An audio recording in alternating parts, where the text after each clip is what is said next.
This morning, just crossing the wires, the White House says an additional 25% tariff will now be imposed on India. President Trump signed an executive order today to place that additional 25% tariff on India for its purchases of Russian oil, bringing the combined tariffs imposed by the U.S. on India to 50%. Apple, as you know, is coming in. And I had a little problem with Tim Cook yesterday. I said to him, Tim, you're my friend. I treated you very good. You're coming in with $500 billion, but now I hear you're building all over India. I don't want you building in India. It started with a screen full of red on the Mumbai Stock Exchange. One move out of Washington and everything shifted. A 25% tariff landed hard, throwing $228 billion, 0 cents worth of Indian exports into uncertainty. Jewelry, auto parts, even the iPhones being assembled on Indian soil. The rupee slipped, oil bills climbed, inflation kicked up, and in the middle of it all, India's quiet deal with Moscow on discounted oil suddenly lit up like a flare. Will Delhi walk back its partnership to keep Washington close, or will it double down and risk the fallout? And what does this mean for India's shot at global power? Let's break it down. When trading opened in Mumbai on July 30th, the markets turned red almost instantly. The Sensex plunged by over 550 points within minutes, sending shockwaves through the financial sector. Then came the official message crawling across the ticker. The United States had approved a sweeping 25% tariff on all Indian origin imports. A further penalty rate would apply to defense and energy goods. The announcement wasn't made through a traditional diplomatic channel. Instead, it appeared in a direct social media post from President Trump titled "The Price of Strategic Alignment with Russia," followed shortly by a 2-page statement from the White House press office. It cited India's April deal with Moscow covering oil and defense technology, describing it as a breach of the mutual security framework. That breach, the statement argued, now justified invoking the National Security Clause under the 1974 Trade Expansion Act to implement tariffs with only 72 hours notice. The clause included a peculiar caveat, leaving open the option of delay under the president's personal discretion. Should trade between the U.S. and India total $220 billion, 0 cents by the end of 2024, with India enjoying a surplus of nearly $46 billion, 0 cents. Jewelry and precious stones made up a third of that figure, followed by pharmaceuticals, chemicals, textiles, automotive parts, and IT services. This tariff, however, was not selective. There were no carve-outs except for goods linked to America's own defense supply chain. The blow hit a vast spectrum of businesses, from high-end jewelry brands to outsourced customer service centers. Based on the current Indian tariff matrix, 543 product codes are now subject to a flat 25% tax, and another 308 are hit with an even steeper 30% penalty because they fall under the critical technology category.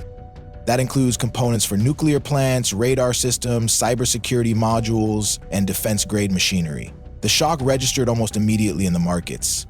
The Indian rupee tumbled 1.2% against the dollar, its steepest drop in 7 months. Yields on 10-year Indian government bonds surged by 44 basis points. Borrowing costs across the economy spiked.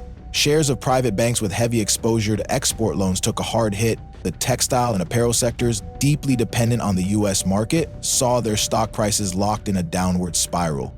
India's massive gold refining industry felt the impact as well. Mumbai refiners paused shipments for 2 days, recalculating margins with the new tax burden on jewelry exports in mind. But perhaps the most symbolic effect rippled through Apple's global production strategy. In late 2024, the company had launched an ambitious plan to shift part of its iPhone assembly out of China and into India under a program called Project Jaguar. The Foxconn facility in Tamil Nadu is set to handle up to 60 million iPhone units annually.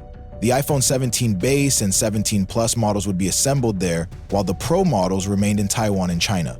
That pivot was meant to reduce dependency on China amid ongoing tensions with Washington. But now, with the new 25% tariff, those India-made iPhones would face steep taxes entering the US market. With roughly 46 million iPhones sold annually in the US and about a third being base models, the cost impact per unit is around $190, 0 cents. Even with Apple's huge profit margins, the company can't absorb all of it. Prices will rise. Analysts quickly adjusted their forecasts. Apple's gross margin estimate dropped from 44% to 42%, Earnings per share were revised downward. Suppliers investing in India, companies like Wistron, Luxshare, and Lens Technology, immediately began reevaluating their commitments. Investment plans were slowed, and hiring was paused, casting doubt over whether India would remain Apple's long-term alternative to China. Outside tech, India's dominance in global textiles took another hit.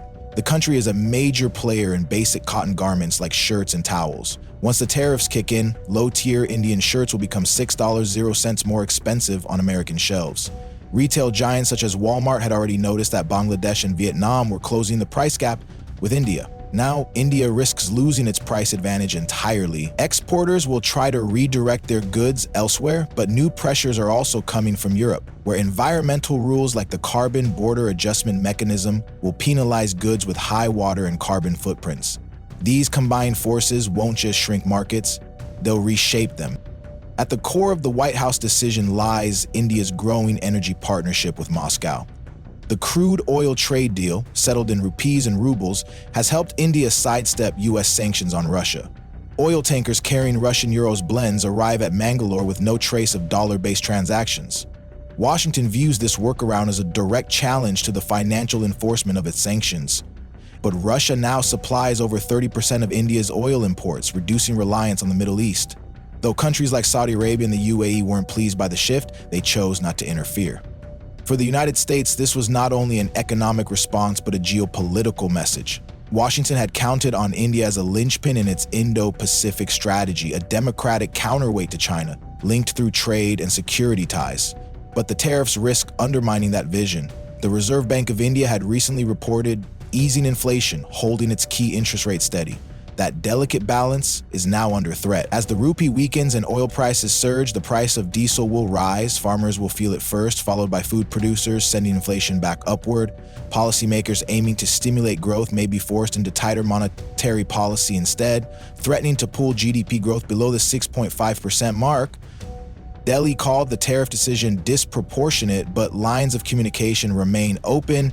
India's trade minister warned that key joint defense projects could be jeopardized. Among them, the G-Hall fighter jet engine partnership, MQ-9B drone deals, and submarine purchases. These programs are not merely military transactions, they represent years of careful diplomatic groundwork. If negotiations collapse, they risk becoming casualties of this new trade war. The Pentagon views India as essential to balancing China's influence in the Pacific. And with a large Indian American population influencing key districts, pressure may build within Congress to reconsider.